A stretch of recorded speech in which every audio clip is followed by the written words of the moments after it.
About a month ago, when I started to map out this go-to-market series, I wondered if I'd be able to take a decade and a half of niche industry knowledge and boil it down into meaningful parts meant to be consumed by people who may be approaching this subject for the first time. It's complicated. I got really nervous that I'd either scare listeners away from the industry or that I'd jumble up my passion with too much emotion and end up just leaving people more confused than when they started. But I know two things for sure. Restaurants will always be around, and innovation is constant. There will always be new companies entering the market who will need a go-to-market strategy based on data, not assumptions. And there will always be people who are approaching the restaurant industry for the first time and aren't quite sure where to start. This motivates the heck out of me.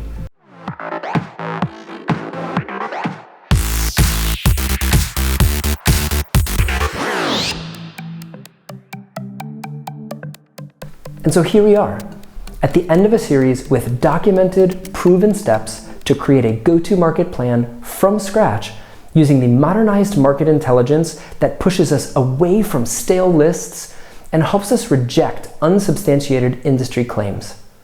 In 5 steps, whether we knew it or not, we became industry experts.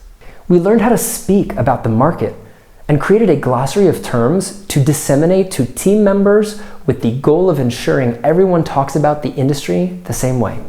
We learned how to find the market with modern market intelligence that can provide a bottoms-up picture of the entire industry, one which can be made actionable, not just some numbers in a slide sent to the board.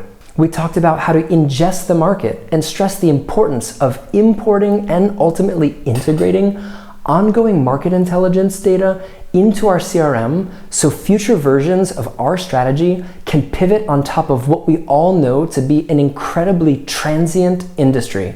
Without an integrated data pipeline, every time you refresh your market intelligence exercise, it's going to feel like you're starting all over, because you are.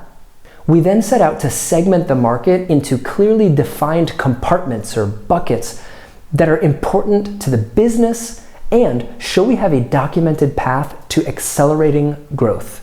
And finally, we focused on owning the market, where we discussed how to operationalize both systems and teams to prove our strategy was not just a hypothesis, but a literal framework that would uncover potential revenue and fuel predictable growth. I hope you found these steps helpful. Having spent 6 years inside actual restaurants, I've naturally adopted the "leave things better than you found them" motto. And with that in mind, I wanted to create a go-to-market outline that a much younger version of myself would have benefited from greatly. If you have feedback on the series, or if you have ideas on future videos that you think could be beneficial, I'd love to hear from you. Feel free to follow me on LinkedIn or shoot me an email to grant@restaurantology.io. Lastly, before I go, here are 3 parting thoughts. Please commit to developing a go-to-market strategy and commit to doing it well. Don't let the go-to-market exercise beat you up. Remember that the benefits far outweigh the risk of doing nothing. And finally, ask for help when you need it. Not every company will have an internal resource dedicated to this type of analytics and detailed analysis, but those experts exist and are ready to jump in when you need them. How do I know? Because I am one of those people. Find us. And finally, thank you. Thank you for joining.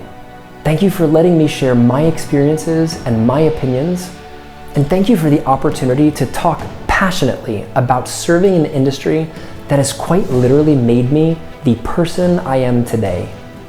This whole experience of putting together a series of videos, which by the way was my first attempt at doing, has been an absolute pleasure. Why did I do it? It's a bit cliche, but you can take a person out of hospitality, but you cannot take the hospitality out of a person.